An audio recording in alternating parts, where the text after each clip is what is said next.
What's up, guys? You are watching RPadTV. I am Raymond, your host, and soon I'll be joined by our guests who are having a bit of a technical issue. Paul Semmel will not be joining us today because he is busy planning his big party celebrating the end of Black History Month. Instead, we'll be joined by the excellent Ray Carsillo. We might be joined by the also excellent Mac Marshall, but he is not feeling well. So instead, you'll see me here vamping and stalling and wasting time. If there's anyone watching live, we have some live people. And send a question quick, because I'm still waiting for Ray, who, as I said, is having technical issues. Well, we have these groovy new graphics. Hope you're doing well today. I have a wave from Carlos. What is up, man? How are you doing? My hat says Pink Box Donuts, which is a Las Vegas donut chain. I prefer family donuts, but Pink Box makes the cooler stuff that is also appealing to tourists.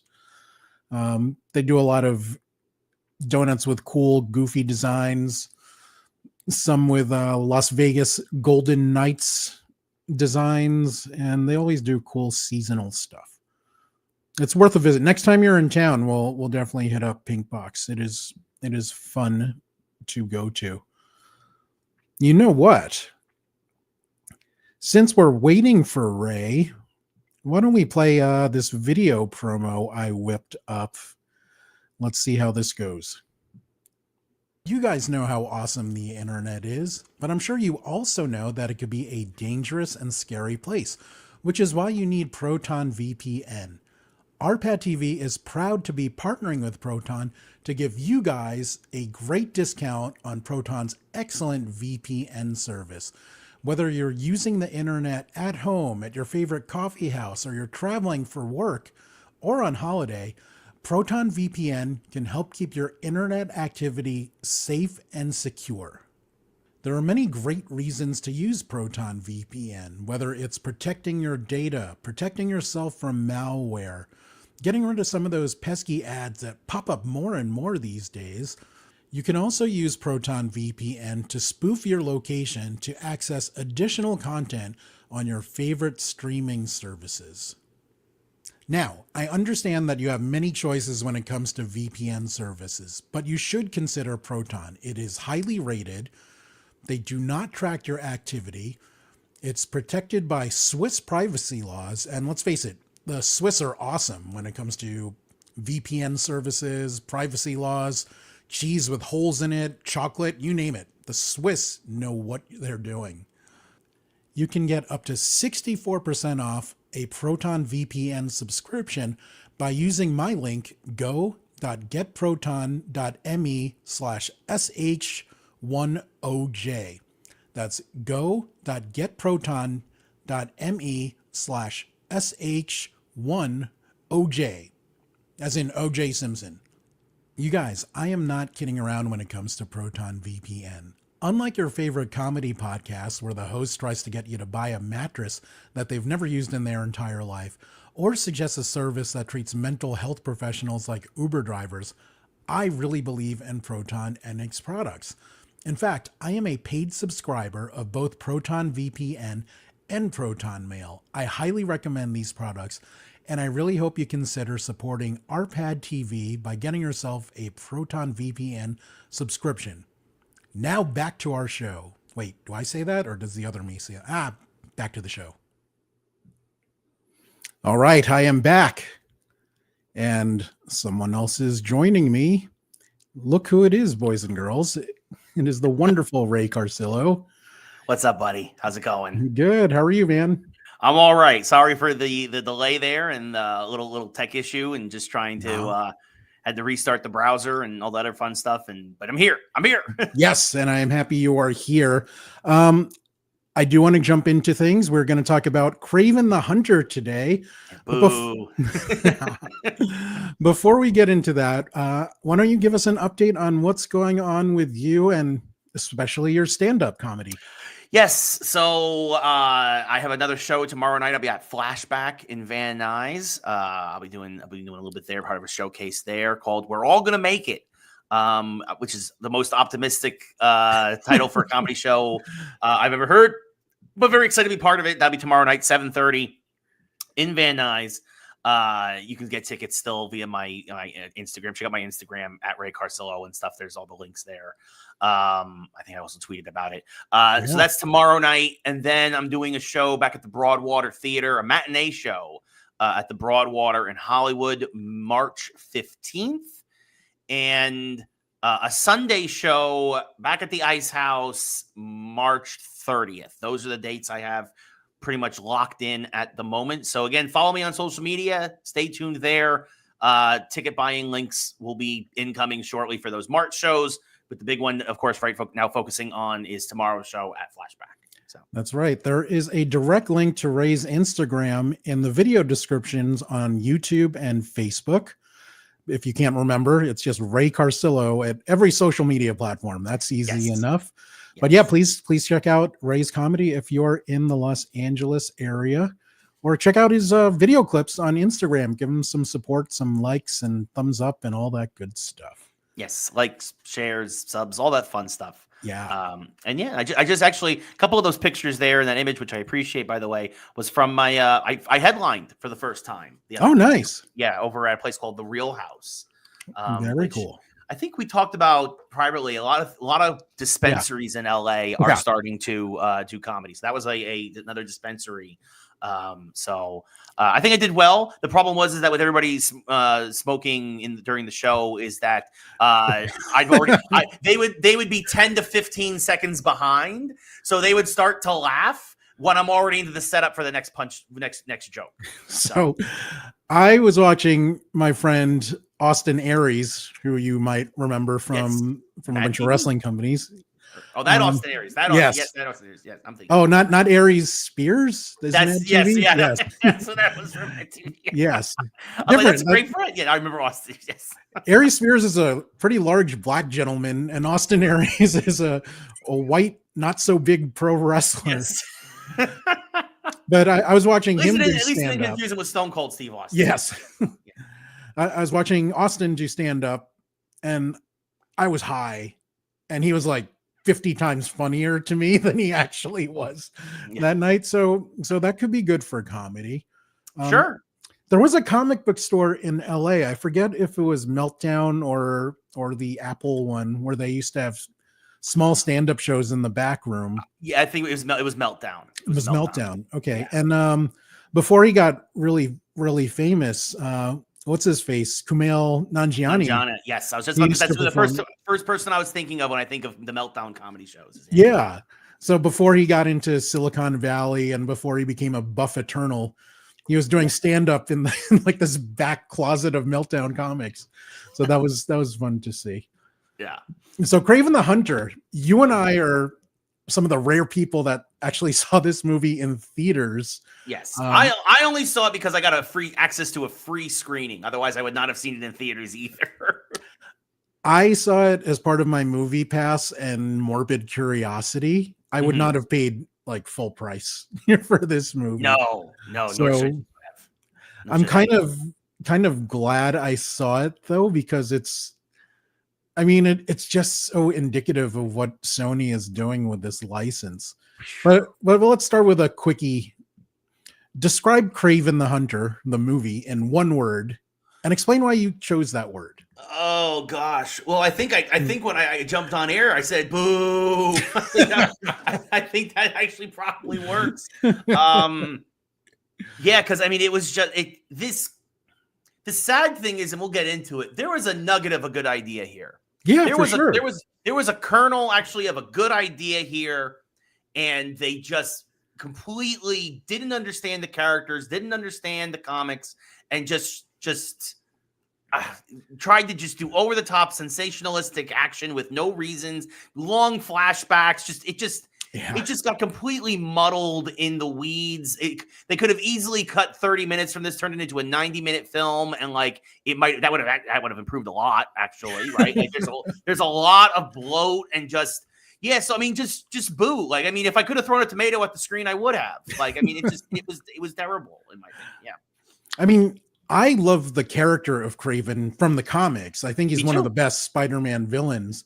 Yeah. So, as you said, the potential was certainly there. You had, if they adapted like Kraven's Last Hunt or something, I mean, you can't do that without Spider-Man. Well, that's the problem. You need Spider-Man. Like, what a concept, you know.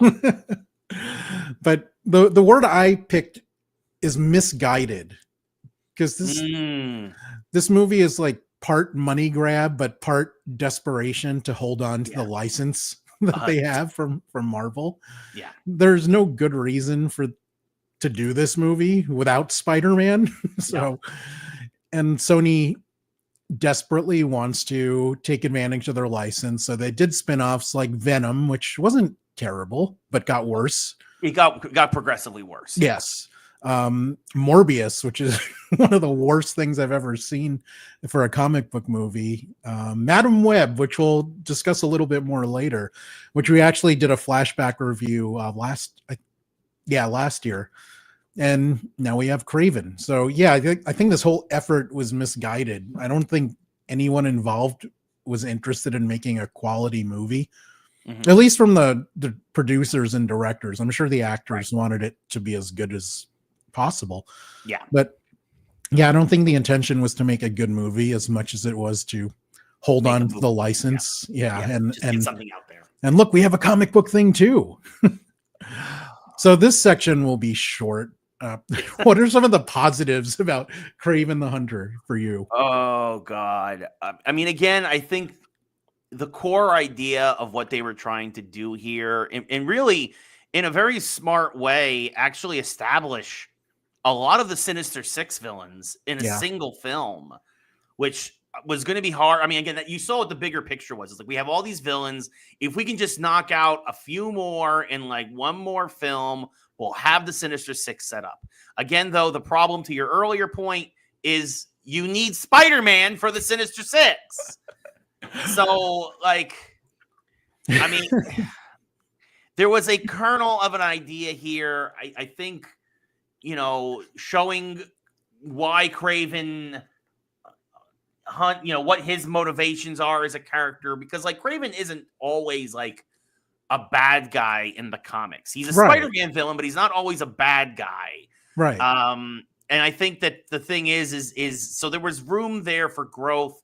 I just think they yeah, I mean, that's probably it. Like, honestly, is that there was something here. There was something here, and then they squandered all of it. Like, and to be clear, for those of you that haven't seen the movie, and that's probably most of you, Kraven isn't a bad guy in this movie. He's definitely, I even think he's better than an anti-hero. He's just a really violent dude with this. He's a vigilante. He's really a vigilante. He's a violent vigilante in this, really. Right? Yeah, like, he's almost like Punisher-esque. Yes. Yeah. Yeah. So he does bad things for sure, but he's not like he's doing bad things to bad people. Right. You know. I mean, I wouldn't even be as deep as you were just now, but I think if you're someone that's attracted to men, that, you know, Kraven has nice abs. I mean, I'm sure lots of women and lots of gay men or bisexual men would have fun looking at Aaron Taylor Johnson for 2 hours. I mean, that's one of the reasons Madame Web is tolerable for me, is that it has a bunch of beautiful women in a movie. You just put it on mute and just have it on in the background. So, I mean, he is a handsome dude if dudes are your thing. So, I mean, the cast in general is like most movies these days. It's very full of beautiful people. I was going to say it was an attractive cast. I don't know if it was a good cast, but it was an attractive cast. Yeah. Carlos has a question. Punisher-esque with animalistic traits. Yes, more claws, less guns. Right. Yeah. Yeah. Claws and crossbows versus guns. Yeah. Yeah. So speaking of Aaron Taylor Johnson, he's been in a lot of superhero movies, starting with was Kick-Ass his first one? Yeah, I think that was his first one. Yeah. Kick-Ass, Quicksilver. He was in a post-credit scene as Apocalypse before being replaced by Poe Dameron in the movie. But what did you make of his performance? I mean, he tried. I thought it was I thought it was fine. He did what he could with this script, and I don't blame him for this. I think he did everything he could with what he was given. I thought he showed his chops as an actiony hero. I think he can pull it off. I thought that, to your point, again, he looked good in the costume. He I mean, he did everything. He was a leading man. He had that aura. I don't blame him for this movie being as bad as it was.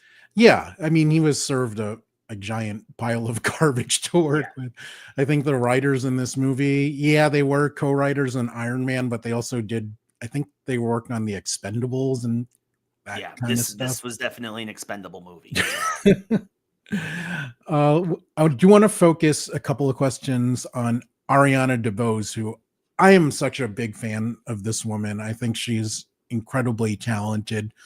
She's one of those entertainers that has a genuine chance of winning an EGOT, which, for those not familiar with entertainment, that's Emmy, Grammy, Oscar, Tony. Yeah. And so she can act, she could sing, she's done musicals. Did she win, or was she? I know she was at least nominated, but I think she won for West Side Story, if I'm not mistaken. I'm not sure, because I did not see West Side Story. I did not need to see the remake of that. So, I know her best from Hamilton, right? From her original run from Hamilton. That's really kind of her breakout. She did other stuff before that, but that was her big "I've arrived" moment, obviously, with Lin-Manuel Miranda, right? So everybody from that original cast. She was in Schmigadoon on Apple TV Plus. I think she was great in that. So if you have Apple TV Plus and you like musicals and comedy, check that out. That's a she tried. She was in Wish too. She tried in Wish, right? Like, so I feel like, oh gosh. I know we don't want to be mean. She is so talented. Yeah. But I think that, and we're going to get into it, I think the last couple things she's done it for, I feel like, a paycheck, because like this, she was one of the weakest. I think she was one of the weakest actors in this. I really do. I felt like she really, I mean, I get it. It part of it is because the script is just god awful. Right. But I think that, I feel like because it was so awful, she kind of mailed it in. Right. Like, whereas I think Aaron Taylor Johnson really was like, I'm going to elevate this. Doesn't matter that it's bad. I feel like she was just kind of like, give me my check. Like, and I can't blame her for that. Right. But I can also blame her for that. Right. Like, it's one of those, it's tough. I think, like, but I mean, again, also her setup. Again, I think 50 minutes of the film is a flashback scene. Right. Where Child Calypso just magically finds Child Kraven and gives him a serum. And it's just like, because it's fate, because it's preordained or whatever. And it's just like, what? that was really convenient and silly. I mean, talk about a Deus Ex. Like, I mean, like, he's going to die. I'm going to magically find him in the middle of the African savannah and just give him a potion that my grandmother just happened to give me like 5 minutes ago. Here you go, strange boy in the wilderness. Here's a magic potion to save you. Oh, you get to live. Yes. That whole flashback sequence should have been 5 minutes, not 50. Like, oh my god! Maybe somewhere I timed it when I watched it. It was 50 minutes. Wow. Ridiculous. But yeah, her career has been interesting lately. I actually saw a movie of hers recently called Love Hurts with Ke Quan. That sucked too. That was really bad. I mean, and between these two things, and between her and her immense talent, I'm like, who is giving you career advice? Because you're picking some real stinkers here. And seriously, like, I love Ke Quan, and I want to love, and I love Ariana DeBose too. And like, I think this was a bad project. We can do here mini review within the Kraven review. Love Hurts was a disaster for both of them. Yes. I never believed for a second that they were actually in love. Oh, I never not at all. Yeah. Like, yeah. Zero chemistry. Zero chemistry. And part of it is, and again, it's no offense to Kay, he's 25 years older than her. Right? Like, I mean, or something along that. I mean, and it was really obvious that there was just zero chemistry between these two people. And I feel like that they were both just terribly miscast. Well, I mean, while the movie had a couple of fun moments of action, like overall, I mean, talk about, at least that movie was only like 90 minutes. Right. Yeah. Like, thank goodness. Like, because if that had been any longer, I might have gone. I mean, I will say Love Hurts was better than Kraven, but only ever so slightly, in my opinion. And part of it is because at least it moved, at least it flowed. Everybody tried their best in that. Even Marshawn Lynch as one of the henchmen. I thought he was funny, Marshawn Lynch. I thought so too. Yeah. They should have done more with Marshawn Lynch and his other buddy. Yeah. They were when they were on screen, they stole the show in that buddy comedy aspect of the film. Yeah, like the two idiot villains. Like they almost reminded me of like Mr. McMahon's Stooges in WWE. It's Bebop and Rocksteady. Yes. Right? But, like, in fact, they in the next Turtles movie, they should play Bebop and Rocksteady. I'm declaring that right now. Marshawn Lynch and the other guy. I like Marshawn Lynch has surprised me with his acting. He had a brief episode in Brooklyn Nine-Nine. I thought he was good in. Yeah. There's a small indie film called Bottoms where he's like the phys ed teacher. I thought he was funny in that. But going back to what you're saying about Kraven is how there's something there. Like my same feeling with Love Hurts. Yeah. Conceptually, I like the idea of Ke Huy Quan as like a Jackie Chan kind of figure. 100%. Where he's like this bumbling action hero who gets hit more than most action heroes. Yeah. But he has that charm about him like Jackie Chan has. So I hope he can do more stuff like that, but actually good. So yeah, you need a more coherent plot. And like there was just so many exposition info dumps just randomly scattered throughout. I mean, and again, I think that he had more chemistry with Sean Astin than he did with Ariana DeBose. Astin, come on, they have decades. I know. I know they have a long history from the Goonies and all that. I understand that, but that's my point. Is that like that made sense though, and Ariana DeBose did not. Yeah, totally. Yeah. See, one thing you mentioned about Ariana DeBose is that she was possibly phoning in. Speaking of phoning it in, let's talk about Russell Crowe for a bit, where it's funny to think that earlier in his career, he was seen as this incredibly handsome guy who could do action and also could do dramatic acting. Yeah. And now maybe for the last 10 years, he's like the collecting the paycheck guy, whether he's Nikolai, who is Kraven's father, or he's Jor-El, Superman's father. Yeah. He seems to be doing a lot of phoning it in. I mean, do you agree? Yeah, no, I mean, well, it's kind of like, like you mentioned, it's kind of like Marlon Brando, who was Jor-El way back when. Right. When Brando was in his prime, he was a powerhouse.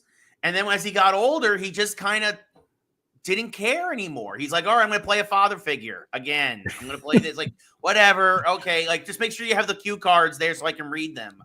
Like, I think at least Russell Crowe memorizes his lines, but I think that, he's just kind of like, he's like, you want me to play like a Russian gangster? Sure.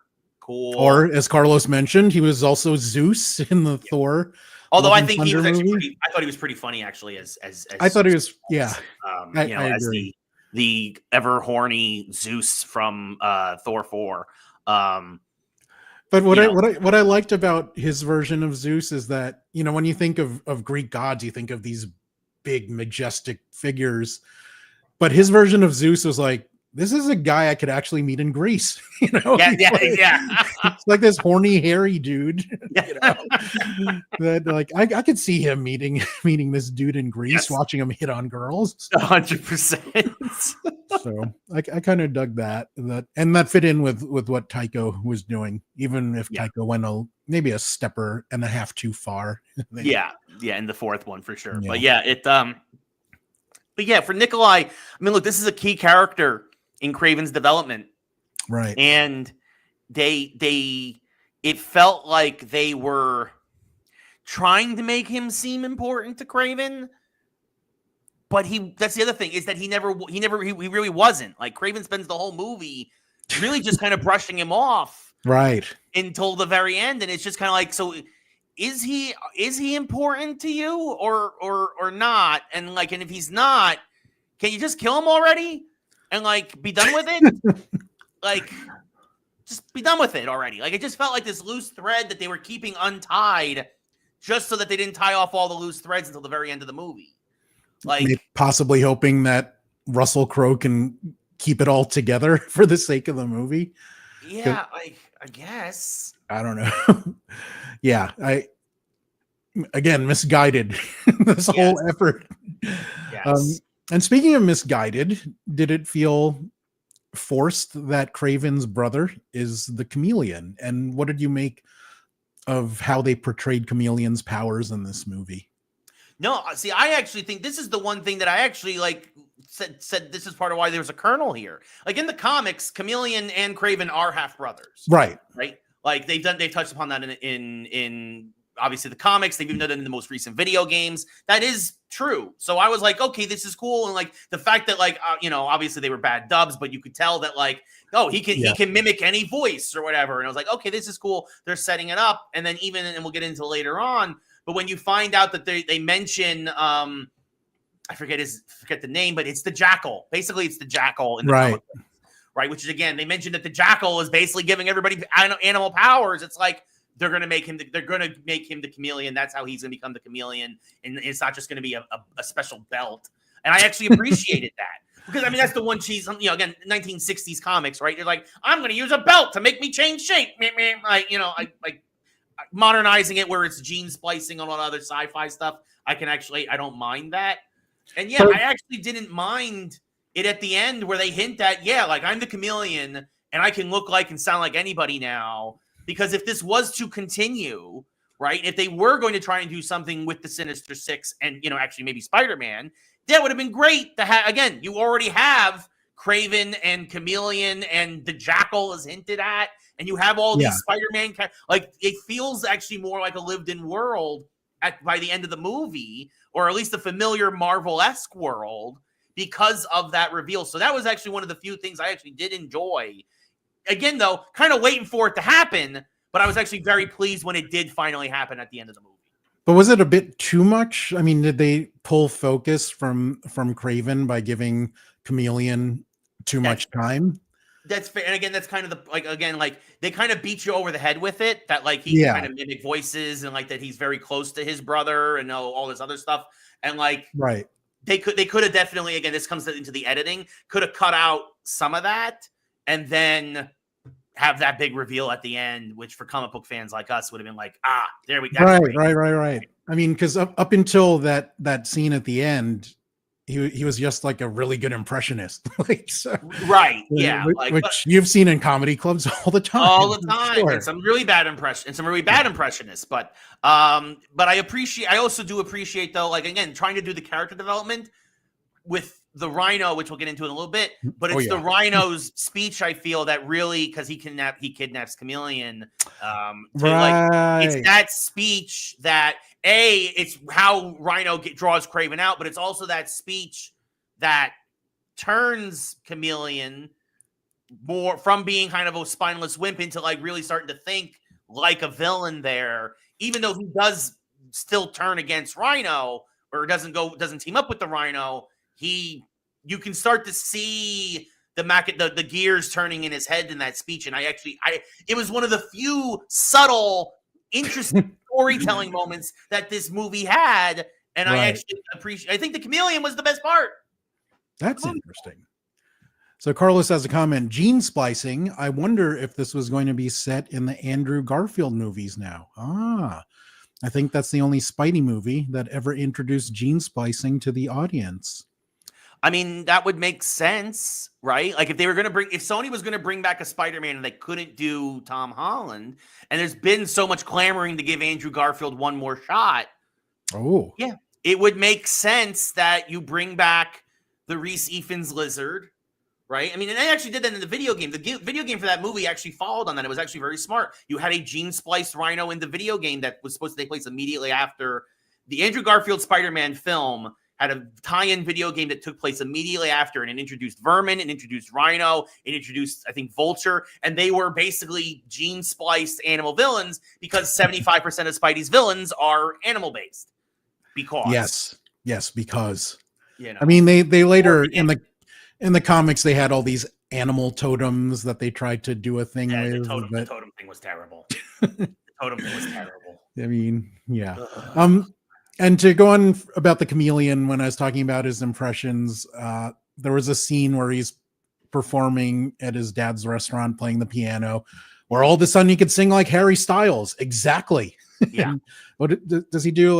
He does another song as well. Is that Elton John or something? I think Tony Bennett. He did a Tony Bennett song, right? Like, and I think they even make note with it. Like his dad's like, "I love Tony Bennett" or something like that. I forget what it is.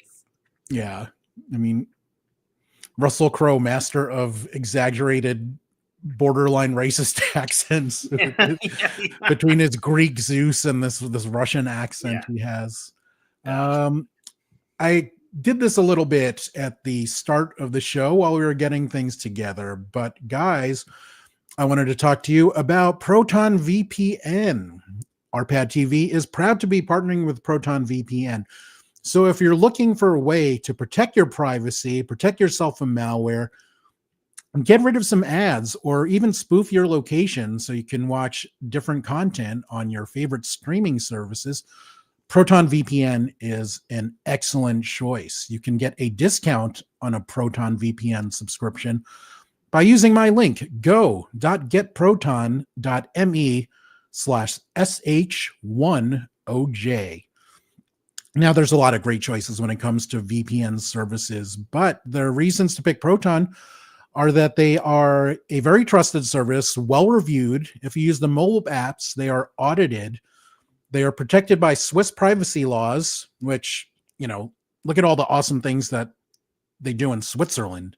Look at the cheese, the chocolate, the Alps, tennis players. I had a crush on Martina Hingis like 20 years ago. But yeah, if you want to support the site and protect your internet activity, then consider getting a Proton VPN subscription. You can get up to 64% off by using the link you see on the screen. Now back to our conversation. I love saying that, even though I didn't go anywhere. Right. I'm still here. And cut back. All right. Yeah. Fade picture out. All right. I do want to spend a lot of time talking about Rhino because there's a lot to unpack here.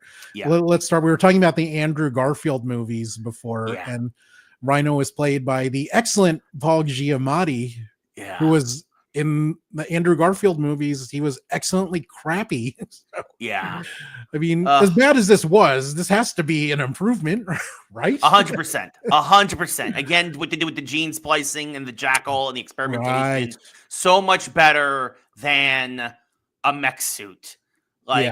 And that stupid tattoo on his head. A calendar man tattoo across the top of his head. I just don't understand what they were doing in the Andrew Garfield film. When again, it was sitting right there for you from the first movie with Reese Ifans and his lizard with all the gene stuff. Right. Like, I feel like that this was the right move. I thought they did it really, really well.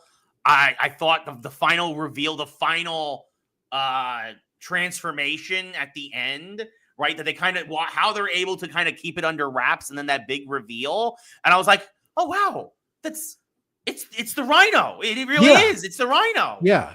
Like, I was genuinely positively happy with how he looked in the film. So let's compare. Look at Paul Giamatti, right here with the stupid mech suit and the dumb tattoo. Whereas we have he actually looks like the dude in the comics. But as you were saying, the gene splicing makes it more interesting. Whereas in the comics, he had this suit that he couldn't get out of, and that was his big hang up. Much like Scorpion. Yeah, a lot of these guys, they had superpowered suits that they wore, which I get also part of the reason why that's why they did the Paul Giamatti mech suit thing. But it's like, it wasn't a mech suit. It was just like, Right. It was just like armor. It was like an armored suit. He was just like a big hulking thug in like a suit of armor with a horn on the top of his head. Like, I mean, like, you know, like that's like saying, "Hey, I'm gonna get in my car and be a villain now because I'm in a right. car." Like, sure, but yeah, I agree with you that I like the look, the special effects, and the concepts that they made for the Rhino in this movie. But what did you think of the actor Alessandro Nivola, who he's been in a lot of great movies, mostly known as an ensemble actor, but people might remember him as being the little brother in Face Off. Face Off. He was in Selma, American Hustle, as part of great ensembles. But he was also in one of my favorite shitty movies, which is Goal 1 and 2. I'm not sure if they made a third one, but there are these really bad football movies that were produced by FIFA, and the acting is not so good. It's kind of like the opposite of Kraven in that the acting wasn't good, but the writing was better. I don't know. The story was there. Yeah, there was actually a story there. Kind of. Maybe not. I haven't seen them, so I'm gonna take your word for it. I don't know. For me, it was just unintentionally funny that they're making this semi-serious football movie poorly. But I love him for that. But he also tried in this movie. He tried to bring some seriousness to this character. Before the transformation, though, he was kind of like tech bro with this mysterious backpack, which we later find out why. Right. It's what's keeping the Rhino transformation from like taking place. So like it keeps the Rhino transformation and under wraps until he needs it. Right. You know, which I mean, I thought he actually, again, it's a bit of a departure from the Rhino character, but I think he did a good job in terms of being like this, like you said, like this, like tech bro, bad guy, sort of rising through the ranks, mafia guy, right? Like trying to be like a crime lord, which, you know, kind of a wannabe crime boss kind of does fit with the Rhino overall, because the Rhino is more of like, in the comics, was kind of like an enforcer, right? For different guys like Kingpin and Hammerhead and all that. Like, and I think that for this, like him wanting to have his own slices of the pie, and I think it makes sense for the character and his evolution. You know, I don't mind him being smarter if he's going to be the main focus like he was. You have to make him smarter than what the Rhino is in the comics, so I'm fine with that. Right, like, and I think that he was, you know, there was a ruthlessness to him, right? Like I think he did it well. Again, he cuts off the Chameleon's finger in order to kind of to send it to Kraven. Like he felt like a big bad. Like he felt like like a big bad, even though Rhino traditionally isn't the big bad. But he felt like, and I think he played it well. And I think, again, another guy who did everything he could with what was given to him.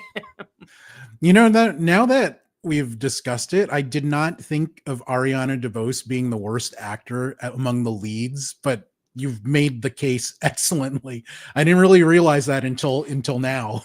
Yeah, I mean, like, it's not her fault. It's just like everybody knew it was a bad script. But she's the only one who was just like, and I don't blame her, but you also got to blame her because like everybody, at least it feels like Alessandro and Aaron both, at least they tried the damnedest that they could. Right. So they bought in, it felt like. I want to get your perspective on this. This is a slight tangent, but you've done a lot of voice acting, and for whether it's voice acting or live action, there are a lot of times where you don't know the quality of something until you're actually doing it. I mean, has that been your experience with voice acting? Not that I want you to throw anyone under the bus there, but no, I mean, it's sometimes you'll feel good about something, but you won't know how good it's actually going to be until you see it later or listen to it later in post. When it's all put together. When it's all put together, like, especially because a lot of the times, a lot of the voice acting that I do, we're all recording separately. Right. And, you know, it gets sent in to an audio engineer, and then he puts it together and whatnot with special effects and sound effects and whatnot. To be fair, also the same way, sometimes things aren't so bad because, like, the problem with doing it like that is that my mic has a certain sound because it's in a certain room, and then somebody else's mic has a certain sound because it's in a certain room, and somebody else's mic. So when you do it like that, sometimes it's not easy to get like a common thread, and you can kind of tell when people are in different rooms, but they're trying to be made sound like that they aren't. So I mean, it's a process, and yeah, like sometimes you'll feel good, and then you'll hear it, and you'll be like, oh, this guy recorded in a closet, and I can tell. I mean, and that might just be my trained ear, right? Like some folks might not pick up on it, but when I pick up on it, it definitely like, you know. And yeah, I mean, I haven't been lucky enough to have a gig that's just for the paycheck, you know. So right. You know, I will say this, like, it is heartbreaking sometimes when you act or voice act and then a project dies in post-production for a variety of reasons, right? Like, you know, it's like, I got my check and I did the job, but I really would have also loved to have had this thing to show people that for whatever reason, it just never came together for in post, right? Like I'm still, you know, waiting on some things and stuff that may never reach the light of day. And that's the nature of the business. I got my check, you know, but my job is done. Right. But for whatever reason, you know, it may never see the light of day, and not even just the quality thing. Sometimes it's money runs out. Sometimes it's time. Sometimes it is technical things. And sometimes you can't reshoot or whatnot, you know? And so it's an interesting thing. Again, not to throw anybody under the bus, but there have been some projects that they died in post-production that I never saw the light of day. And it sucks, and it is what it is, but that's right. Not everyone has Sony money, so they can't spend tens of millions to fix whatever problems. Right. And then, or it's just Sony money to just burn like you did on Kraven, right? Like where you just be like, the license matters more than whatever we spend on the film. Let's just throw it all down the drain. So, anyway. So I think we both agree that Kraven the Hunter is not a good movie. No. But we have to compare it because that's what the kids love to hear. Now, the next most recent one was Madame Web. Was Kraven better or worse than Madame Web for you? Slightly better. Wow. I put Kraven at slightly better. I just think Madame Web was, again, a character you just never needed to even bother with. Like, and I just think that for as bad as I think there's even worse performances in Madame Web, and I think for characters that people care even less about, that you're digging up the bottom of Spider-Man lore in the Madame Web movie, where at least you can kind of see what the idea was with Kraven and what they might have been building towards. I mean, look, we're talking about, like, if you were to put Kraven and Morbius and Madame Web, like, Kraven's a 3 out of 10. Madame Web is like a 1, and Morbius is like a 2. These are 3 terrible films. Right. They're just, we're splitting hairs in terms of the terribleness here. Right? So it's funny. I have a different opinion, but for a lot of the same reasons that you just gave. So because I think Kraven is such a cool character, the disappointment hits harder. Whereas with Madame Web, I'm like, who gives a shit if Madame Web has a stupid movie? It's Madame Web. Yeah. The acting was also worse in Madame Web, as you said, but to me, it was so bad that it was funny at times. Like the unintentional comedy was higher in Madame Web. That's fair. But that's the thing. I don't forgive them for that. Because there were several times when I was watching Madame Web the first time. I actually watched it twice to make sure I wasn't insane. But I think it's insane that you watched it twice. But I'd be laughing because I'd be like, they're trying. Yeah. Funny. And the last reason, which you didn't mention, is I prefer Madame Web because I'm attracted to women. So for sure. Absolutely. I mean, I'll say that yeah, for sure. Like, I'm just looking at it just from a film standpoint, right? Like, definitely the ladies of Madame Web, as Ariana DeBose is looking, the ladies of Madame Web. More of them. Yeah, there's more of them, right? There's more. You kind of gave this one away, but yeah. So what is the worst of these Sony Spider-Man adjacent movies for you? Absolutely still Madame Web. Absolutely. Really? For me, I think Madame Web is the worst. I think Morbius, again, I mean, it's close with that and Morbius, but I actually put Kraven I mean, again, it's like if you're talking on a 10-point scale, I'm giving Kraven a 3. I'm giving maybe a 1.5 for Morbius and a 1 for Madame Web. Like, I mean, like we're really at the bottom of the barrel with these movies. Yeah. So I mean, it's like you're making me choose which of my children I hate the most, Right. and it's hard because I hate them all so much. So I don't have kids, by the way. No, it's I think Kraven is slightly better than those, but they're all really bad. And I put Madame Web worse just because I mean, just the dialogue explaining about her mom and the Amazon. Like, I just think the like as bad as Morbius was, I just think Madame Web, even the dialogue is even just that much worse. I love there's like, wait, I have to find out about my powers. So all of a sudden, like 5 minutes later, she flies to the Amazon. I'm like, okay, that's reasonable. For me, God. Morbius is the worst because it has this pretension about it. Part of it is Jared Leto being Jared Leto. That's fair. He is, out of all of the people in all of these movies, he is by far the worst. I will say that. But I have this aching suspicion that somewhere in his brain he thought he was good in Morbius.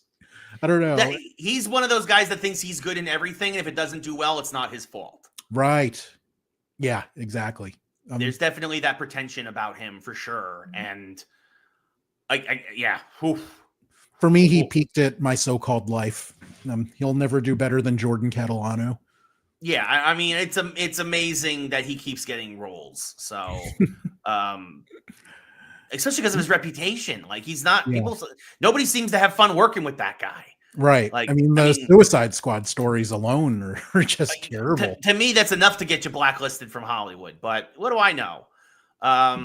Has he been good in anything? I can't think of a performance he's been in where I'm like, wow, that was really impressive. Not for me. Yeah, I can't think of anything. If you can think of anything that Jordan Catalano was good in, aside from My So-Called Life, leave a comment. Leave a comment with what you think the worst of the Sony Spider-Man adjacent movies was. I don't know. I mean, this makes me feel... We were having a discussion about Captain America Brave New World, and like even the worst MCU movie is way better than than anything. Oh my god! Oh, I will watch Captain America Brave New World on repeat. Oh yeah, before I ever watch any of these other Sony films again, right? Yeah. Like I mean, we talked offline. I know you did your review last week. I very much enjoyed Brave New World, and it's not my favorite. Don't get me wrong, right? But like, it's the worst of the Captain America movies, and it's still, I think, a decent movie that I think suffered more from mismarketing, that because it gave away the big surprise in the trailers instead of saving it for the actual film. And I think a lot of people would have walked away from Captain America feeling better if that supposed to be oh my god moment when Harrison Ford turns, by the way, spoiler alert, when Harrison Ford turns into the Red Hulk. You probably all know about it by now, but when Harrison, if that was a surprise to people, right? Yeah. I think would have left people walking out of the theater feeling like, oh my god, that was amazing. They did Red Hulk. Can you believe that? They actually pulled the trigger on that instead of revealing Red Hulk as the lead thing in the first trailer. Right. And again, that's because they're thinking to themselves, we're going to have a big box office opening weekend if we show off Red Hulk. The problem is now you look at the box office tail, and I think it lost it made $100 million its opening weekend, which is definitely a success. And then I think it made $10 million the following weekend because people there's no buzz about it because instead of having like a viral moment, because the cat would have gotten out of the bag on opening weekend, but people would have kept going just to see Red Hulk if that was a surprise that you have to see in theaters. Not if you go to YouTube and see the trailer. I think Captain America suffered from mismarketing more than it did from being a bad movie. Kraven, Madame Web, Morbius, these are bad movies. Yeah. I mean, I consider Brave New World like bottom tier MCU, but compared to Kraven, it's the goddamn Maltese Falcon. Right. Yeah, it's The Godfather. It's Manchurian Candidate. It's like insert all-time classic here compared to what Kraven and the Sony movies are. Right. But getting back to your trailer point, can you imagine like if there was an Empire Strikes Back trailer with Luke, I am your father in the trailer? Right. Like, Right. Exactly. yeah. Right. That's kind of what happened with them kind of, blowing their load by showing Red Hulk in the trailers. Yeah. Right. And I get it. The leader, not necessarily the sexiest villain that you want to put on screen. I get it. Especially the way he looked. Especially, yeah, like, which I didn't mind. Like, it's like, okay, that kind of fits. And like, especially because they mentioned that, again, spoiler, that Thunderbolt Ross continued to experiment on him with gamma radiation. And I thought that was great. And again, I like the feel of this. It's Marvel Manchurian Candidate. I thought that was great.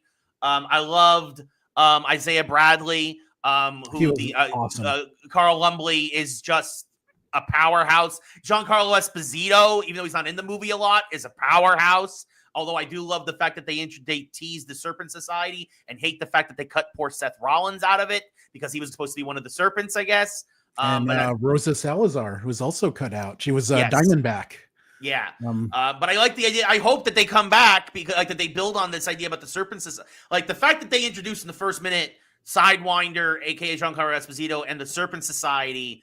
Right. Like, I mean, part of the reason why myself and a lot of folks thought he was going to be GW Bridge is A, because of the weapons he used. And his age. His age. And, C, in the comics, Sidewinder is dressed like a giant frilly snake. So nobody thought Serpent Society when we saw Giancarlo Esposito like that. But he was fantastic in it. And again, the action was great in that film. The action, I thought, I did not expect a lot from Anthony Mackie, and maybe that's part of the reason why I enjoyed his performance.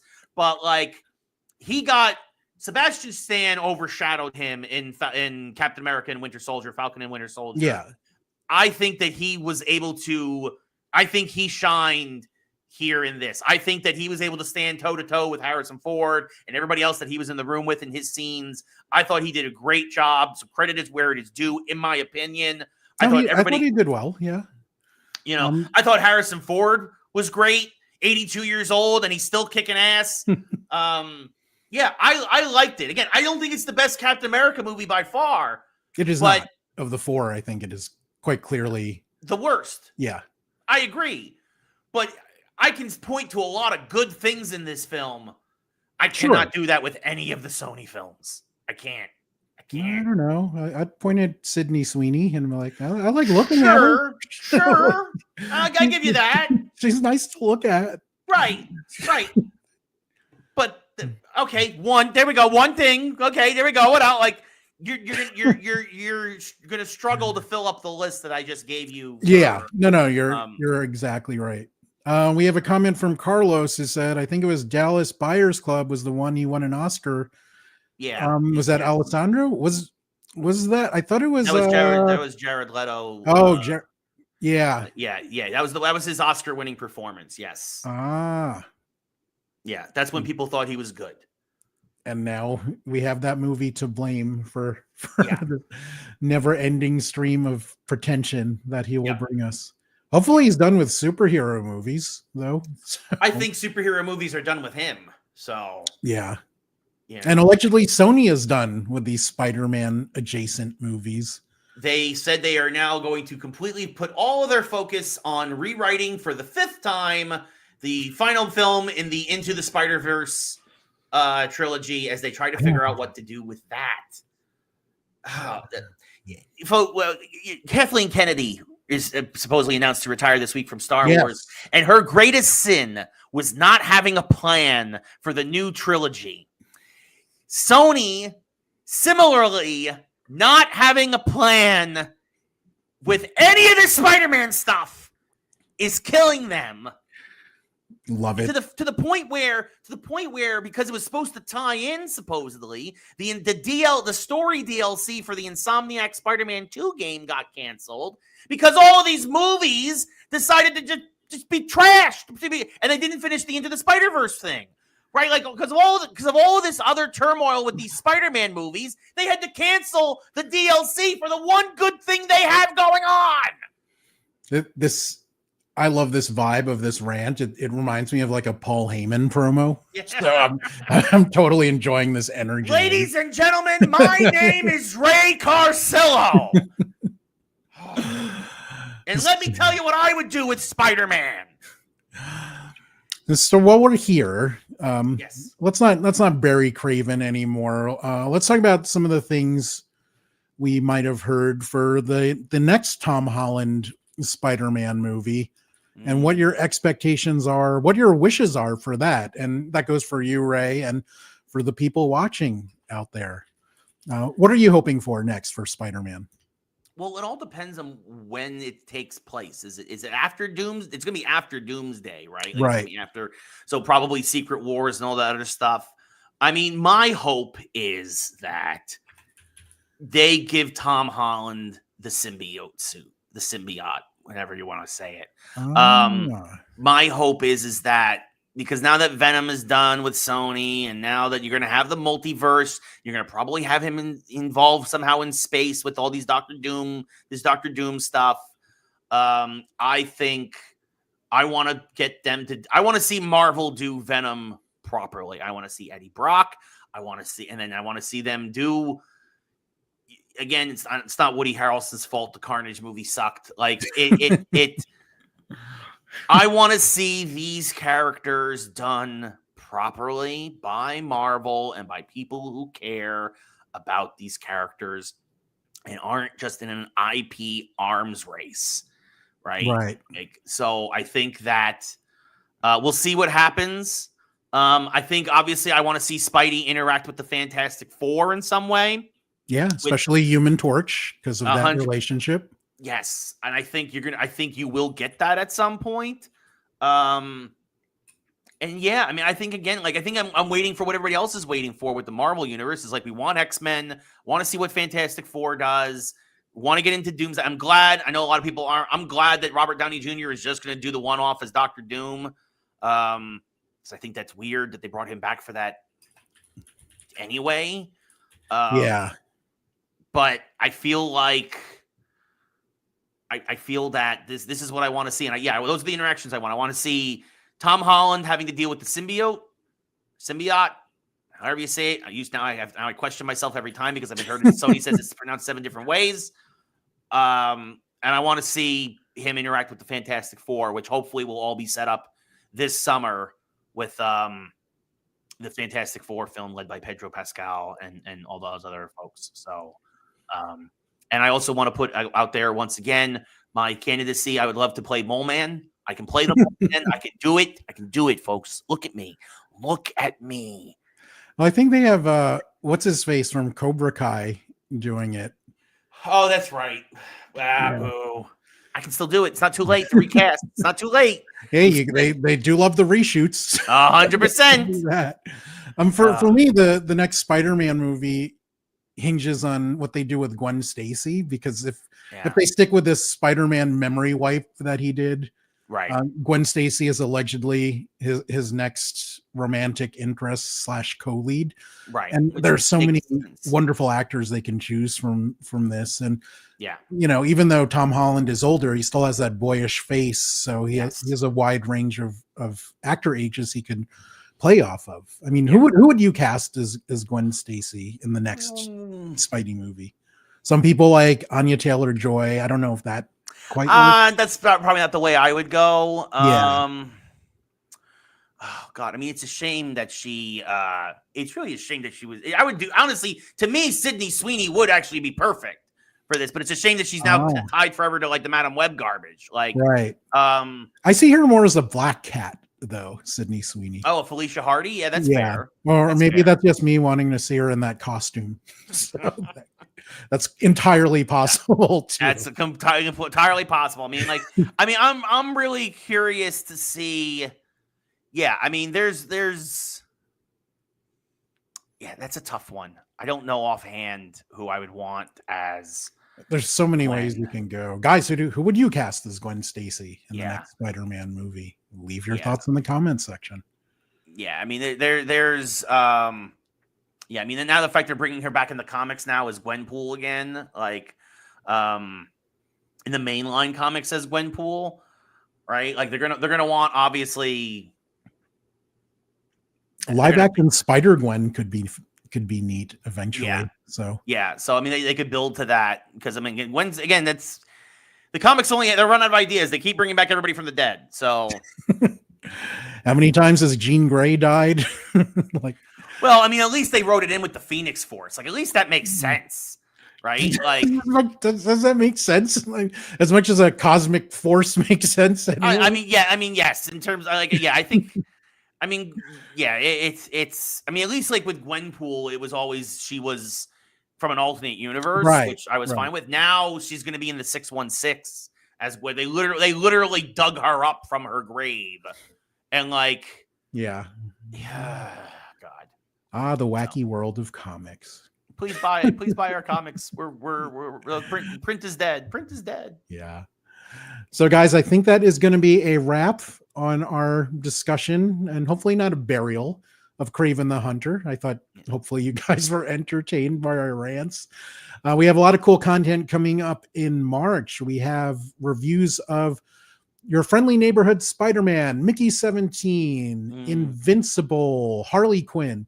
So lots of cool stuff coming in March. Hope you can join us.